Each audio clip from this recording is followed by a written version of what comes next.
The first thing you notice in a neighborhood like mine isn't the houses. It's the rhythm. The sound of sprinklers tick-ticking down the line, the distant hum of a lawnmower 2 streets over, and that faint whiff of brewed coffee sneaking out from every kitchen window.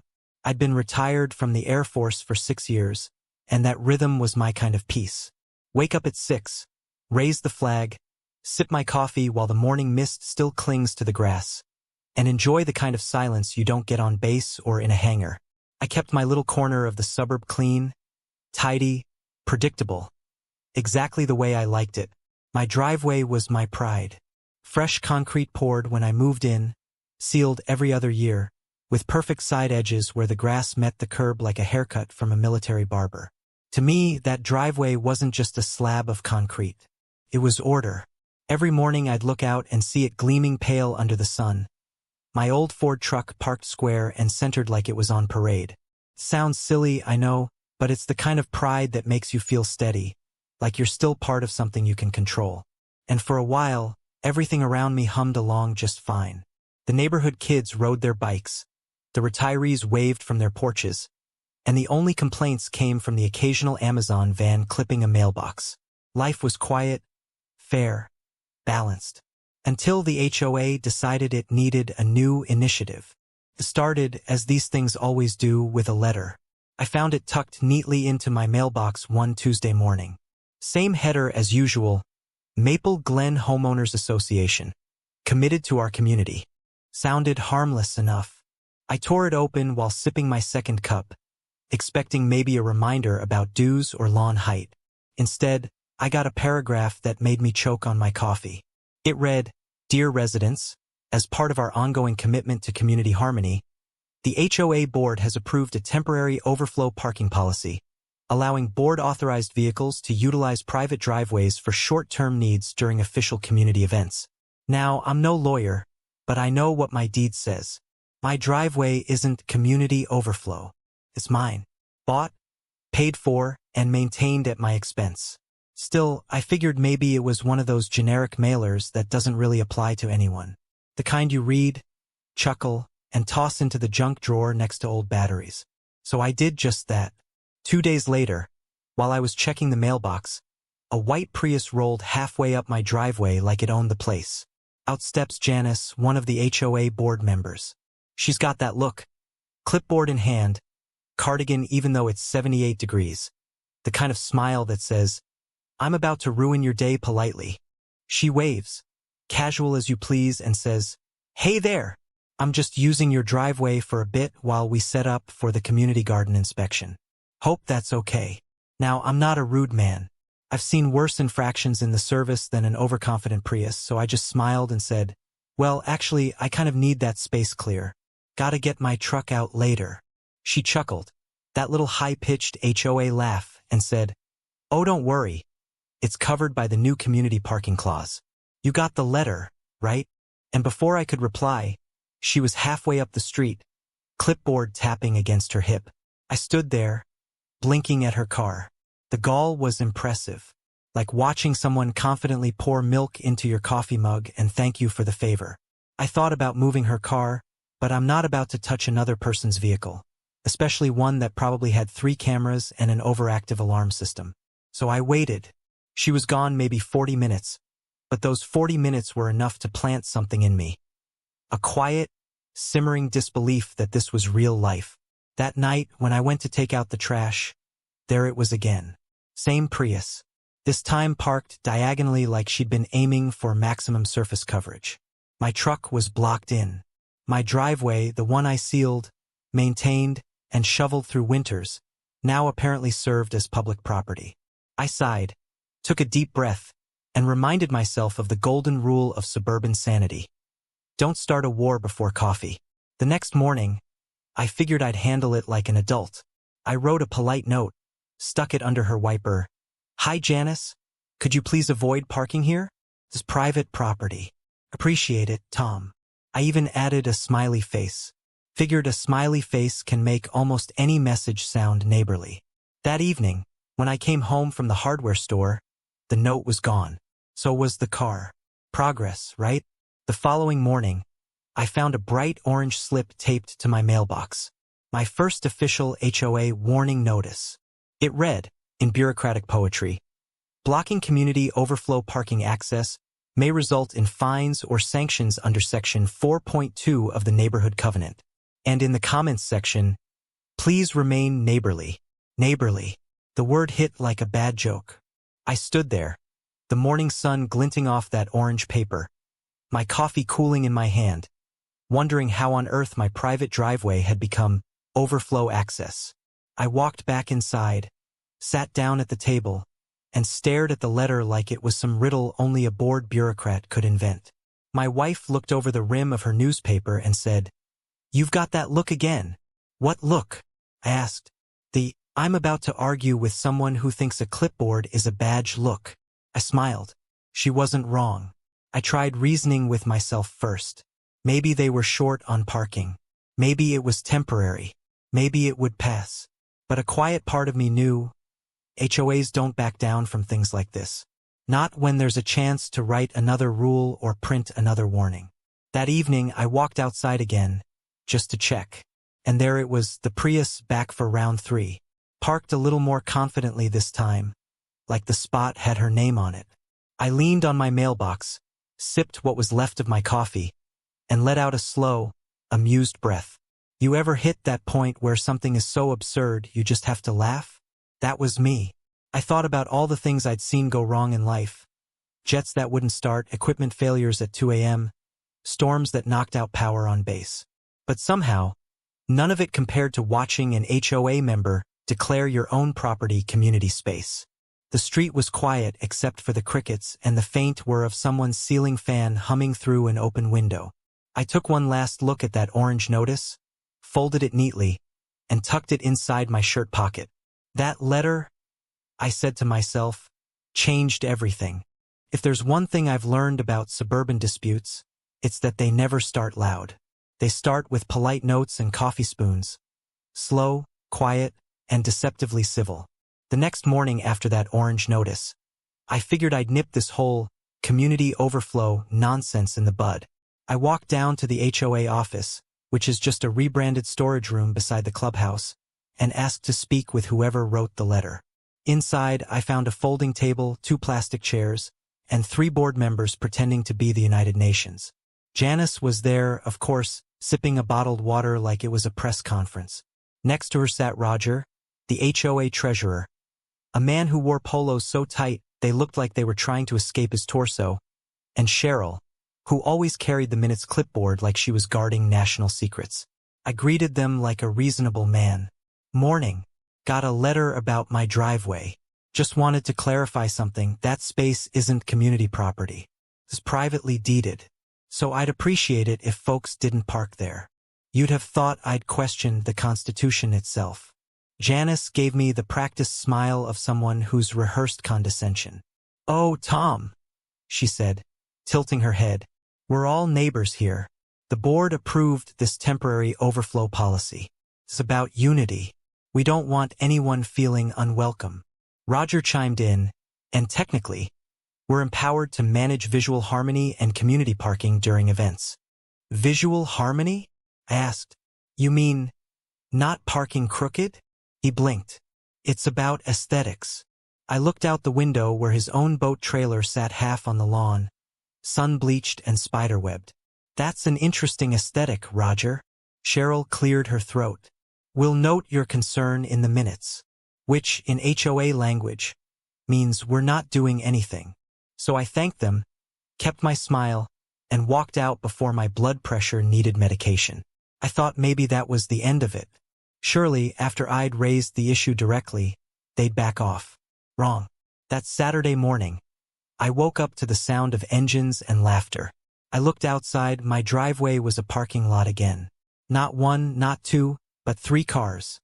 The Prius, a silver SUV, and something that looked like a rental. I stared for a moment, half expecting hidden cameras.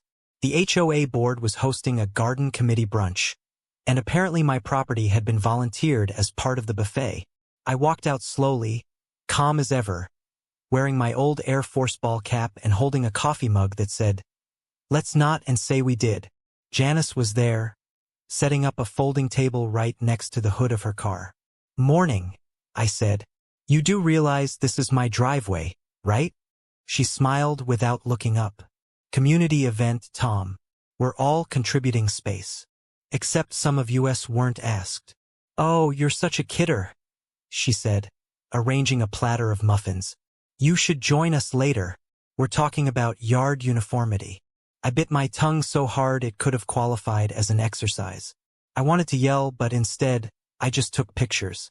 License plates, timestamps, the works. When you've dealt with bureaucracy as long as I have, you learn anger is useless. Documentation, on the other hand, is power. That evening, after the last car rolled away, I parked my truck diagonally across the driveway. It wasn't aggressive, just strategic. The next morning, I found another orange notice taped to my door. Homeowner cited for obstruction of community overflow access. Fine. $75. I laughed so hard my wife thought I'd finally lost it. I held up the letter. They fined me for parking in my own driveway. She shook her head. You're not fighting people, Tom. You're fighting boredom. These folks need a hobby. Yeah, I said. Apparently, that hobby is me. By now, I'd entered what I call the petty enlightenment phase. I wasn't mad, I was fascinated. Every absurd move they made was like a new episode of some suburban soap opera called As the Lawn Turns. On Monday, I sent a polite email to the HOA. Dear Board, I respectfully request that my private property not be used for community parking. Please confirm receipt. Regards, Tom Henderson. Their reply came back faster than a speeding citation. Tom, we appreciate your concern. The overflow policy remains in effect for the greater good of community functionality. We encourage neighborly cooperation. I almost admired the audacity. Almost. That week, my driveway stayed occupied. Tuesday afternoon, I couldn't get my truck out to pick up my wife from the doctor's office. I called Janice and she said, without irony, just take a ride share. We're in the middle of a meeting. That was the moment I felt it, the shift. That quiet, patient part of me that had served through 20 years of chain-of-command nonsense clicked into gear. I wasn't angry anymore. I was determined. But before I could plot anything, the HOA decided to up the ante. Friday morning, I woke up to laughter outside. A few neighbors stood at the end of the cul-de-sac, whispering. On my truck's windshield sat a laminated sign, courtesy of the HOA, that read, Parking area reserved for community overflow. Please support neighborhood unity. Oh, they were clever now. Public humiliation. Cute. I peeled the sign off, tucked it neatly into my glove box, and waved to the onlookers. Morning, folks, I said. Guess I'm famous now. That night, my friend Walt dropped by. Another retired vet, big guy, bald head, always smelled faintly of WD-40. He saw the sign, laughed, and said, You can't make this stuff up. You know what your problem is, Tom? You're playing checkers. They're playing paperwork. He wasn't wrong. You suggesting I out-paperwork them? Exactly. Bureaucrats hate two things: silence and precision. Give him both. The next day, I started my collection. Every notice, every email, every photo, labeled and filed by date. I started reading the HOA bylaws, then the county ordinances, then the property covenants. By the end of the weekend, I had a 3-ring binder thicker than a phone book. But the best part? The hypocrisy. I discovered that the HOA president's son had parked a jet ski trailer in their front yard for months. Violation of Section 5.2. The treasurer's yard had 2 garden gnomes over regulation height. Violation 3.7. And Cheryl, the secretary of order herself, had a mailbox painted slate gray instead of colonial gray. I didn't report them. Not yet. But I highlighted those sections in bright yellow for later. The pettiness didn't stop, though. One afternoon, I was coming home from the hardware store when I found Roger in my driveway, clipboard in hand, measuring something. What's the project today? I asked, stepping out of my truck. Just checking dimensions, he said. We're evaluating driveway compliance with slope standards. Funny, I said. You didn't mention that when you parked on it last week. He ignored me, scribbling notes like he was solving a crime. I went inside, made myself another coffee, and watched through the blinds. It was almost entertaining now, watching people enforce nonsense with absolute confidence. That evening, I got another letter. Failure to cooperate with HOA directives may result in further disciplinary action. That was the one that did it. I read it twice, smiled, and said out loud, "All right then." I put the letter down, went to the garage, and pulled out my old filing cabinet. Dusty but reliable. Inside were property maps, tax receipts, the original deed, all the ammunition I needed. My wife poked her head in and asked, "You're not doing what I think you're doing, are you?" "Depends," I said, flipping through documents. "If you think I'm about to get really, really boring, yes." For the next few nights, the glow from my desk lamp replaced my TV time. I was in deep now, legal code, zoning law, HOA fine print. The same kind of focus I used to have fixing aircraft wiring now applied to neighborhood warfare. By Thursday, I had something. A line so simple it almost felt like fate. Homeowners maintain full legal control over their deeded driveways. That single sentence was all the fuel I needed. I closed the binder, leaned back in my chair, and smiled. The sprinkler outside hissed, a dog barked down the street, and the moonlight hit that orange notice still pinned on my fridge. "I thought that was the end of it," I muttered. I was wrong. There's a certain calm that settles over you when you finally stop trying to reason with nonsense. I hit that point the night I found the golden clause, the one line buried deep in the HOA documents that gave me, and only me, full legal control over my own driveway. No committee approval needed. No shared access. Just plain English.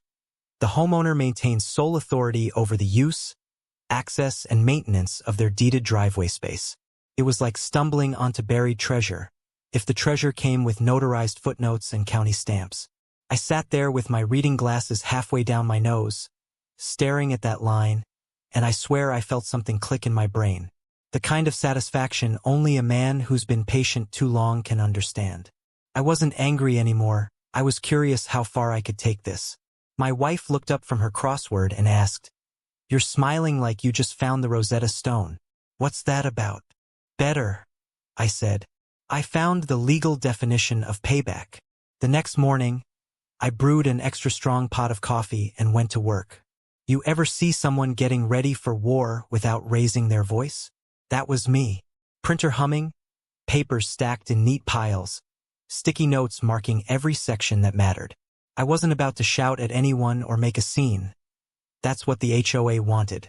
No, I was going to win the one way they never expected. Quietly, legally, and with receipts. By noon, I had crafted a short but effective sign.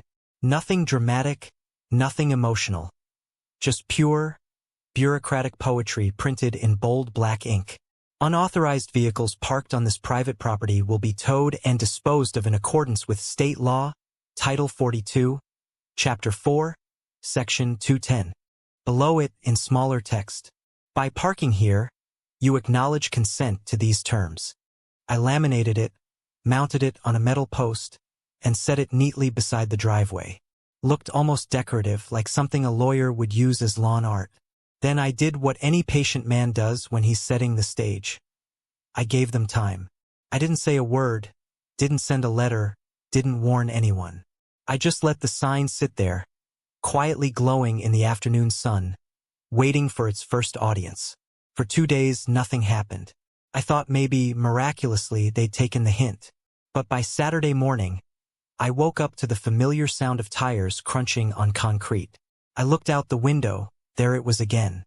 The silver SUV this time, parked crooked, halfway across the walkway. And next to it, Janice's Prius, nose pointed toward my garage like she was about to move in. I took a deep breath, poured myself a cup of coffee, and went outside. The morning air smelled like fresh mulch and smugness. Janice was chatting with another board member at the curb, clipboard in hand, probably discussing shrub symmetry. I waved. "Morning, Janice," I said cheerfully. "See, you found the new sign." She gave it a quick glance, then smiled. "Oh, that? Cute touch, Tom. But you can't actually enforce that. We have community rights." I nodded slowly. "That's interesting, because this little clause here." I tapped the binder I was holding. "Says otherwise. County records, Section 12B, paragraph 3. Want me to send you a copy? She waved her hand dismissively. I'm sure our legal team has it handled. Great, I said, smiling. Make sure they bring it up when they come to pick up their cars. She frowned, not understanding yet, and turned back to her conversation. I walked away without another word. Back inside, I sat at my desk and began what I called the paper trail of doom. Certified letters to the HOA board, each one neatly stating the situation. Vehicles illegally parked, notice of trespass issued, action to be taken in accordance with state law. I even attached photos, timestamps, and a copy of the HOA's own bylaws. Every detail triple-checked. I mailed the letters with return receipts, because there's no sweeter sound in a bureaucratic fight than a pen scratching across a certified delivery card. When I told Walt about it that evening, he nearly spit out his beer. You're really doing it, huh? Oh, I'm doing it, I said. Buy the book. You ever see a mechanic win a paperwork war? He grinned. They won't know what hit them. Over the next week, I made sure every I was dotted, every T crossed. I even called the county office to verify the towing process. Turns out, the law was crystal clear. If a car is parked on private property without permission, the owner can have it removed. After the impound period, if unclaimed, it can be sold to recover fees. Clean, simple, legal. The following Friday night, it happened again. 3 cars this time, all belonging to HOA board members. Apparently, they were having another strategic planning meeting. I watched them from my front window like I was observing wildlife. Clipboards in hand, paper plates of donuts, the works. I could almost hear the kumbaya playing in the background. My wife peeked through the blinds. You're going to do it, aren't you? Tomorrow morning, I said, calm as you please. I'll call it in like ordering takeout. At dawn, I made the call. The tow company dispatcher on the other end sounded almost amused. You sure you want 3? Oh, I'm sure, I said. And bring your paperwork. We're doing this right. An hour later, the trucks rolled up. Big hydraulic rigs, flashing lights, and the beautiful sound of ratchets tightening. The neighbors started peeking out their windows. A few even stepped onto their lawns, pretending to grab the paper while really watching the show. The first car lifted onto the bed, Janice's Prius, of course. I'll admit I took a picture. The second was Roger's SUV, the one that always leaked oil. The third, Cheryl's sedan, complete with a proud HOA volunteer sticker on the bumper. The irony was cinematic. Halfway through, I saw Janice come running down the sidewalk in slippers, clutching her phone like a lifeline. You can't do this, she shouted. I calmly handed her a copy of the letter I'd mailed. You got one of these, right? She stared at it, speechless. The tow driver looked at her and shrugged. Ma'am, paperwork's all in order. He's got full authority. Roger arrived a few minutes later, red-faced, waving his hands like a traffic controller. You realize who we are? He demanded. Yes, I said. The folks who parked illegally on my property. I recognize you just fine.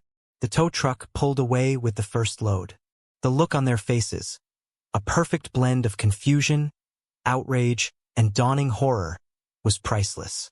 I almost felt bad. Almost. That evening, I got a series of emails from the HOA, accusations, threats, pending legal review. I replied with one sentence. All actions taken were in accordance with state law and your own signed bylaws. Please refer to attached documentation. And just like that, silence. For a day, then 2. The calm before the meltdown. That night, Walt came over again, whistling as he walked up the driveway. You're officially a legend, he said. They're calling an emergency meeting tomorrow. Good, I said, leaning back in my chair. They can park wherever they like, as long as it's not here. He laughed so hard he nearly dropped his beer. When I went to bed that night, I wasn't just satisfied. I was peaceful. It wasn't the peace of revenge. It was the peace of a man who'd finally reminded the world that rules work both ways. The sprinklers kicked on outside. The moonlight hit the corner of that laminated sign, and I thought to myself, they wanted to play paperwork? Well, now they're going to drown in it. and I slept better than I had in months, dreaming of quiet mornings and empty driveways. The first tow truck had barely disappeared around the corner when the neighborhood erupted like a wasp nest someone had kicked open. Phones buzzed, group chats lit up, and by mid-morning the entire cul-de-sac was buzzing with gossip. From my porch, I could see the curtains shifting across every house. Neighbors peeking out, pretending to water plants or check their mail. Suburban surveillance at its finest. By 9, I got the first knock on my door. It was Roger, red-faced and sweating through his golf shirt. He didn't even say hello. "You've created a situation, Tom," he said, jabbing his finger toward my driveway like it was radioactive. I sipped my coffee. "You mean I had a situation parked there illegally, and I fixed it?" He blinked, like his brain couldn't quite compute the logic. "You had bored vehicles towed. You can't do that." "I can," I said calmly. Section 12B. Full legal control of deeded driveways. "You folks should read the bylaws you wrote." Behind him, Janice came marching up, clutching her clipboard like it was a Bible. "We've called an emergency HOA meeting for noon. This is a major breach of community policy." "Oh, good," I said. "I'll bring snacks." They stormed off in a puff of indignation, muttering words like disciplinary action and legal counsel. I just smiled, watching their cars' empty spaces shimmer in the sun. My driveway looked beautiful, bare, quiet, peaceful again. By 11, a police cruiser rolled slowly up the street. The officer stepped out, shades on, expression unreadable. "Morning, sir," he said. "Got a call from your HOA. Something about vehicle disputes." I handed him the folder before he even finished. "Here's the paperwork, letters, deed copy, towing receipts, certified mail logs. Everything's above board." He flipped through a few pages, then grinned. "Looks solid to me. Honestly, wish every call was this easy." He tipped his hat, leaned closer, and added under his breath, "Between you and me, my wife hates our HOA too." Then he climbed back into his car and drove off, leaving behind the most glorious silence. That silence didn't last long. Around noon, I headed down to the clubhouse for the so-called emergency meeting. The air was thick with tension and powdered sugar. They'd broken out the big box of Costco donuts, the kind they only use in crises. About 20 people were packed into the folding chair circle, murmuring like churchgoers before confession. Janice banged her little wooden gavel on the table, even though no one was talking. "This meeting will come to order," she announced. "We're here to address a serious breach of trust and decorum by one of our community members." I raised my hand. "Would that be me or the people who parked in my driveway?" "Mr. Henderson," she snapped, "you will have your turn to speak." Roger read from a sheet of paper, voice quivering with righteous fury. "The board believes that Mr. Henderson's actions were excessive, vindictive, and damaging to the spirit of our community." "Excessive," I said. "You blocked my truck in for 3 weekends straight. We were exercising our rights as board members, and I was exercising mine as a property owner." A few neighbors chuckled quietly. You could see it, the shift. People weren't buying the board's side anymore. They were tired of the constant rules, the endless fines, the double standards. Cheryl tried to regain control. "Let's all stay civil. Remember, we're here for harmony." I smiled. "I'm all for harmony, especially the kind that comes with empty driveways." The room erupted in low laughter. Even old Mrs. Dorsey, who hadn't spoken in 3 years of meetings, coughed into her coffee to hide a grin. That was when Janice dropped her bombshell. "We've contacted legal counsel," she said. "We will be pursuing reimbursement for the vehicles, as well as possible penalties for emotional distress caused by your actions." I leaned forward. "Emotional distress?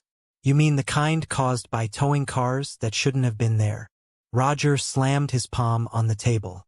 "This isn't funny, Tom." "Oh, I'm not laughing," I said. "I'm just wondering, did your legal counsel happen to read the part of the state law where unauthorized vehicles can be declared abandoned after 72 hours? Because I followed that to the letter. Every step documented. Want to see the timestamps again?" You could practically hear the air leave the room. Cheryl looked at Janice, who looked at Roger, who looked like he wished he'd stayed home. Fine, Janice said tightly. We'll reconvene once we've reviewed the documentation. I nodded. You do that. That's when the real chaos began. By dinner time, the neighborhood Facebook group was on fire. Half the posts were defending me. He's got the right to his own driveway. And the other half were furious. What kind of person sells their neighbor's car? Someone even made a meme of my tow sign with the caption Driveway Defender 3000. The next morning, local gossip reached a new level. My wife came in holding her phone, chuckling. You're not going to believe this. Someone from the local paper just posted in the community forum asking about the man who sold HOA cars. I laughed. Guess I'm famous now. That afternoon, 2 reporters actually drove by, snapping photos from their cars. I waved. No point hiding, it wasn't exactly Watergate. By sunset, the HOA board sent another email blast. Residents, please refrain from engaging with outside media regarding private association matters.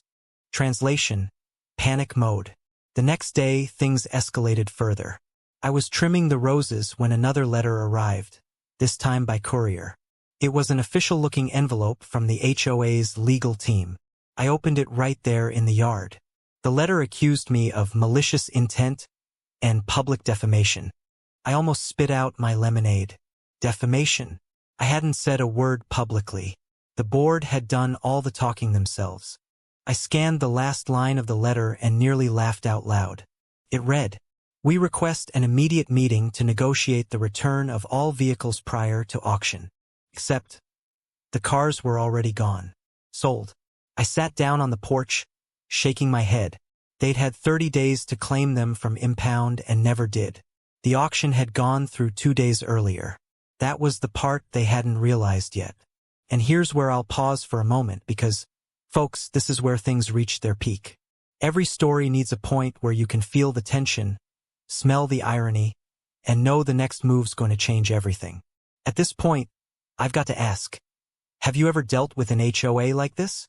Drop your story in the comments, hit subscribe if you love poetic justice, and let's see how many of us have survived HOA brutality. Anyway, back to the story. The following morning, I woke to a voicemail from the towing company. "Hey, Tom," the guy said, chuckling. "Just letting you know the auction went off without a hitch. Got decent bids, too. You'll get your reimbursement check next week." I almost felt bad. Almost. At that evening's HOA meeting, yes, another one, they walked in looking like they'd spent the night chewing on lemons.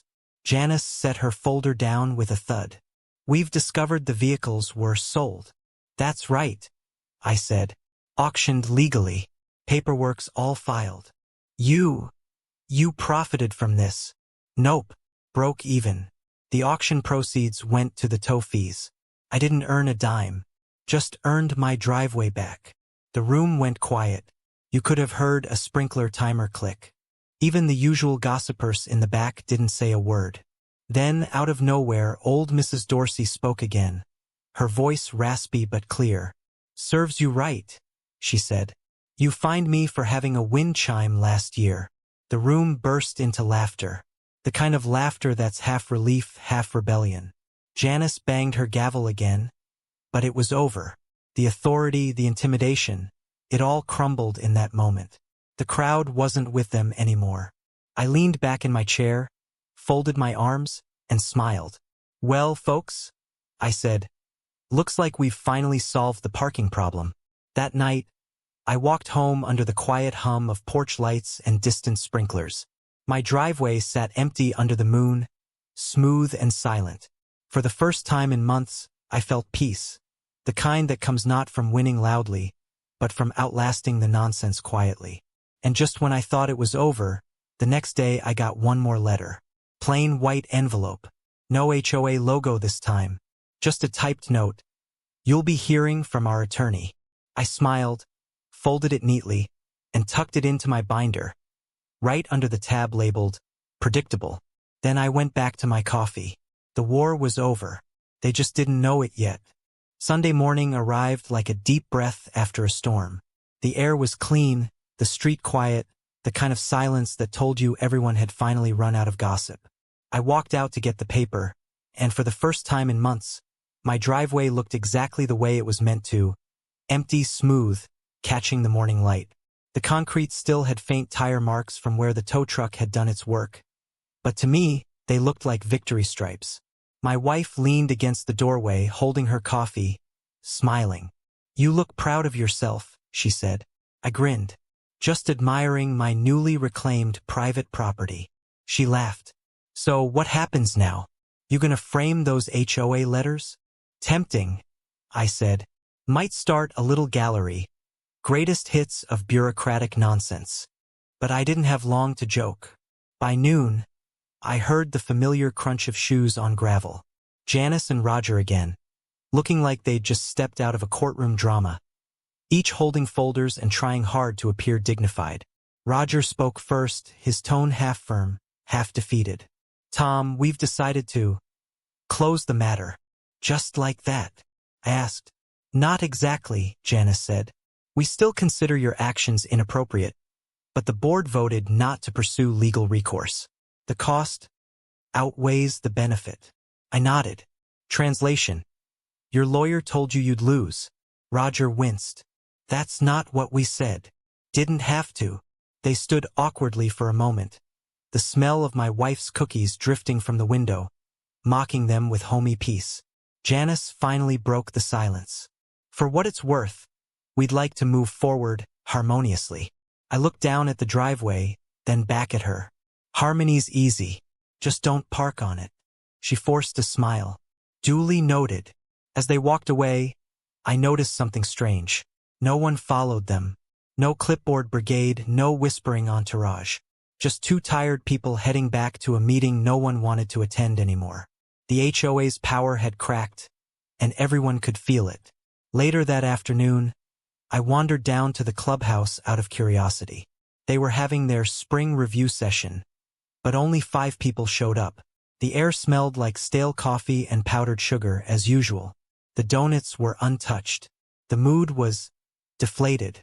Cheryl sat quietly at the table, flipping through paperwork, her usual sharpness gone.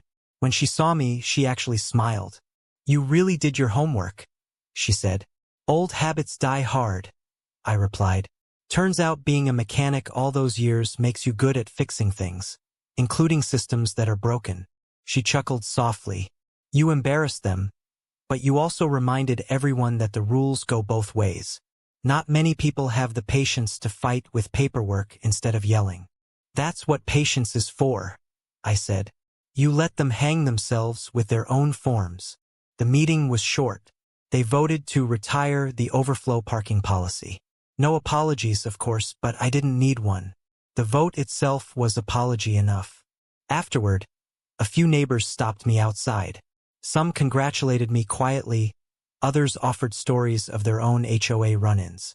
A woman from down the street said, "You gave the rest of us hope. I didn't know we were allowed to stand up to them like that." I smiled. "You're always allowed. You just have to read the fine print." That night, Walt came over with a 6-pack and 2 folding chairs.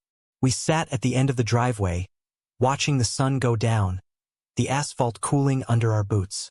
"Heard they're calling you Clause 12 Tom at the clubhouse," he said, laughing. "I've been called worse," I replied. "At least this one comes with a clear driveway." He took a sip and leaned back. "You know, you didn't just win, buddy. You made a point. The quiet ones usually do." "Quiet's underrated," I said. "Everyone wants to shout their way to justice, but sometimes a certified letter works better." The sky went purple, then orange, and for the first time in a long while the neighborhood felt still, peaceful, like the clock had reset. Kids played catch down the street. Someone grilled burgers 2 houses over, and a golden retriever barked lazily from behind a fence. Suburbia was back to its natural habitat. Mildly nosy, occasionally petty, but mostly harmless. A few days later, an envelope arrived from the towing company. Inside was the settlement summary and a small check, refund from the auction after expenses. Nothing huge, maybe a couple $100, but it felt poetic. I deposited it and immediately used it to buy a new flagpole light and a fresh bag of fertilizer for the roses. Justice, in my book, should always leave things a little better than it found them. 2 weeks later, the HOA held their elections. Word got around that Roger had stepped down to focus on family, and Janice chose not to seek re-election. The new president, Cheryl, she stopped by afterward to thank me again. You know, she said, this community might actually work better now. Less about control, more about common sense. That's all anyone ever wanted, I said. Just common sense. She smiled. You really think that exists in HOA land? Rarely, I said. But I'm an optimist. The changes started small. They dropped half the unnecessary regulations, the mailbox color codes, the rule about which direction your trash can head to face. People started talking to each other again instead of tattling through anonymous emails. Someone even suggested turning the monthly meetings into potlucks. I offered to bring the first batch of chili. Every once in a while, I'd see one of the old board members driving past. They'd slow down when they hit my house, glance at the driveway, then speed up. They still waved in a manner of speaking. A single-finger salute, more symbolic than sincere. I just smile and wave back with my whole hand. Courtesy finger, I'd mutter. Still counts as neighborly. Then one Saturday morning, as I was trimming the hedges, a teenager from down the street stopped his bike in front of my yard. Hey, Mr. Henderson, he said. My dad says you're the guy who sold cars at an auction. I laughed. That's one way to put it. Coolest thing ever, he said, pedaling away. I never planned to become a local legend, but somehow that's what happened. My wife teased me about it, calling me the driveway sheriff. I told her I preferred the peacekeeper, though even I couldn't say it without laughing. Life returned to normal in all the best ways. Mornings with coffee and birdsong, evenings with the hum of sprinklers. The mailbox still rattled occasionally with HOA newsletters, but now they had a different tone. Less threatening, more cooperative. I even wrote an article for their bulletin titled, Know Your Rights Without Losing Your Temper. Cheryl loved it. She said it should be mandatory reading. But the moment that tied it all together came a few weeks later. I was in the garage, polishing my truck, when I noticed the first HOA notice still pinned on the corkboard, the bright orange one that had started it all. I took it down, framed it in a cheap wooden frame, and hung it right above my workbench. Beneath it, I taped a small note, lesson learned. Always read the fine print. My wife walked in, saw it, and smiled. Closure. Better, I said. Decoration with purpose. That evening, as the sun set, I pulled up a lawn chair at the end of my newly peaceful driveway. Walt joined me again, holding 2 beers. You ever think about what you'd have done if the law wasn't on your side? He asked. I grinned. Then I'd have found another clause. We both laughed, clinking bottles. The crickets started up, porch lights flickered on one by one, and I felt that steady rhythm of suburban life return. The one I'd missed before all the nonsense began. The quiet hum of sprinklers, the smell of someone grilling, the sight of kids drawing chalk lines on the sidewalk. Everything normal again, everything earned. And as I sat there, feet propped up, the last orange rays of sunlight spilling across that perfectly clean driveway, I couldn't help but think, sometimes the sweetest revenge isn't loud, or cruel, or even dramatic. Sometimes it's just peace. And peace, in my neighborhood, came with a fresh coat of concrete and the faint sound of laughter drifting through the evening air. The months rolled by quietly, and with each passing week, the memory of that absurd driveway war started to feel like a funny story more than a fight. The HOA, once a looming presence in every neighbor's mailbox, had mellowed into something closer to a polite suggestion box. I'd see the new board members walking the neighborhood sometimes, clipboards replaced by coffee mugs, chatting instead of inspecting.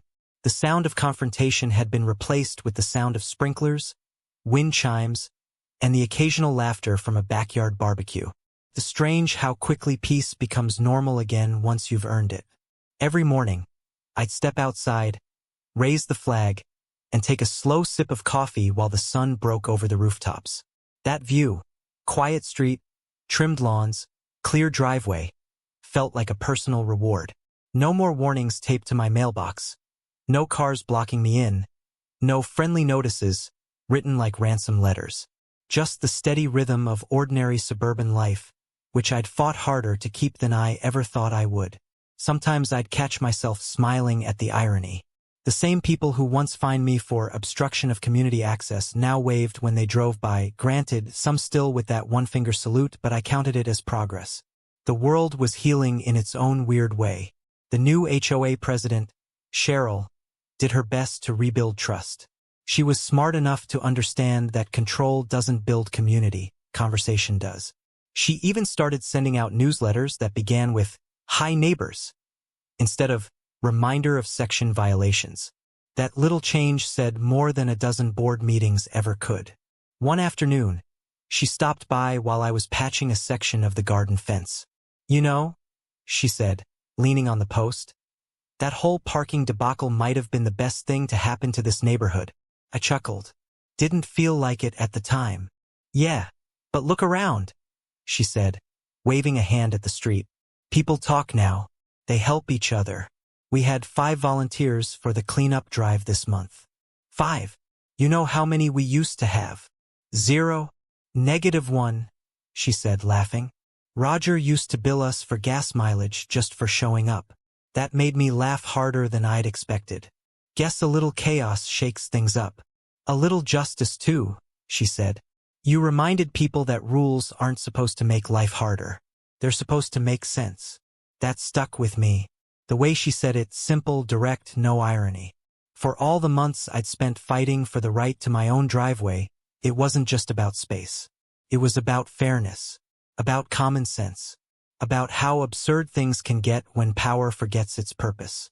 Later that week, I found myself invited to one of their new community coffee Sundays.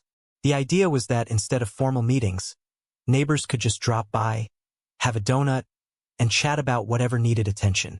It was surprisingly pleasant. People laughed about old fines and silly rules, told stories about their own HOA misadventures, and for the first time there wasn't an air of judgment, just shared relief. Someone brought up the infamous car towing incident. "Tom," one neighbor said, grinning, "we still can't believe you actually pulled that off." I smiled. "Didn't pull anything off. I just read the fine print." "Yeah, but you sold their cars," another said. "Technically, the auction company did." I corrected. "I just filled out the right forms." The room erupted in laughter. That's when I realized something funny. What had started as a ridiculous conflict had turned into neighborhood folklore. I wasn't the villain or the hero. I was just the guy who finally drew a line, and in doing so, somehow made everyone laugh and think at the same time. After that, I started noticing little things changing around here. People actually greeted each other on walks. The HOA started approving harmless stuff they used to nitpick. Bird baths, porch swings, even a guy who wanted a pink flamingo in his yard. I heard someone joke, "If Tom didn't tow my car, I wouldn't have the courage to put this flamingo out." That line alone was worth all the paperwork. Walt still teased me about it whenever we met for beers on the driveway. He'd nudge his chair back, tilt his bottle, and say, "You ever think about writing a book? Driveway Wars. One man's battle against bureaucracy." "Wouldn't sell," I said. "No explosions." "Are you kidding? It's got everything: villains, legal loopholes, poetic justice. You even got a happy ending." "True," I said, staring at the street. "Though I think the real ending is quieter than people expect." "Quiet's good," he said. "Means you won." He was right. Winning didn't look like triumph. It looked like stillness. Like mornings without confrontation, evenings without muttered complaints, weekends without orange warning slips. It looked like a flag fluttering in peace over a clean driveway. One night, as I was locking up the garage, I found that same orange notice again. The original one, the one that said I was blocking community overflow access. I'd framed it in my garage, but now I looked at it differently. I didn't see irritation anymore. I saw a story, a reminder that sometimes the only way to deal with absurdity is with calm precision and a good sense of humor. I poured myself a late coffee and sat on the porch, watching porch lights blink across the neighborhood. Somewhere, a dog barked at the wind. The air smelled faintly of cut grass and barbecue smoke.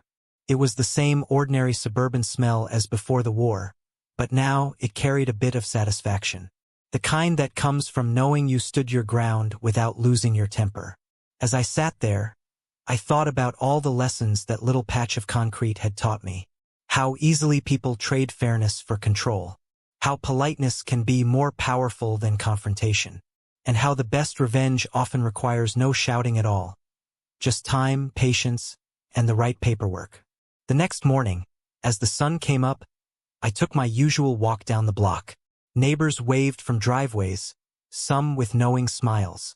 Mrs. Dorsey, the one who'd once been fined for her wind chime, had hung up 3 of them now. When I passed her yard, they jingled like applause in the breeze. "Morning, Tom," she said. "Still keeping the peace?" "Trying my best," I said. She smiled. "Well, you're doing better than our last board." When I got home, my wife was tending the roses. She looked up, dirt on her gloves, and said, "You know, you've been much happier since this whole thing ended." "Guess I finally earned my peace," I said. She smirked. "Just promise me one thing. No more legal battles over landscaping or gnomes." I laughed. "No promises. Depends how tall the gnome is." That made her laugh too, and for a moment, everything felt like it should. Later that day, I sat down to write a little note for myself. Something to remember this by. I scribbled on a scrap of paper. You can't control petty people, but you can outlast them with patience and proof. I taped it to the inside of my toolbox. Every time I open it, I see those words and remember that even the most ridiculous battles can end with grace if you stay grounded. A week later, Cheryl dropped by one last time. She handed me a new HOA pamphlet titled, "Living Together Responsibly." Inside was a list of simplified rules, short, clear, and almost funny in their humility. Rule number 1 read, "Respect your neighbor's property. Always ask permission before using shared spaces." She grinned. "Sound familiar?" "Yeah," I said. "Think I've seen that one somewhere before." She laughed. "We call it the Henderson Clause now. That one got me good." "You're joking." "Nope," she said. "Page 1, paragraph 2. You're immortalized." I shook my head. Guess I finally made a rule I can live with. As the sun went down that evening, I sat back in my chair one last time, looking at the neighborhood I'd fought for. Not against, but for. The lawns glowed gold in the sunset, the kids rode their bikes, and somewhere down the street, someone turned on a sprinkler that hissed like punctuation at the end of a long sentence. If your HOA ever sends you a letter like mine, remember this: you can't control the petty, but you can outsmart it. And when it's all over, the sweetest sound in the world isn't an argument one. It's the quiet hum of peace returning, one driveway at a time.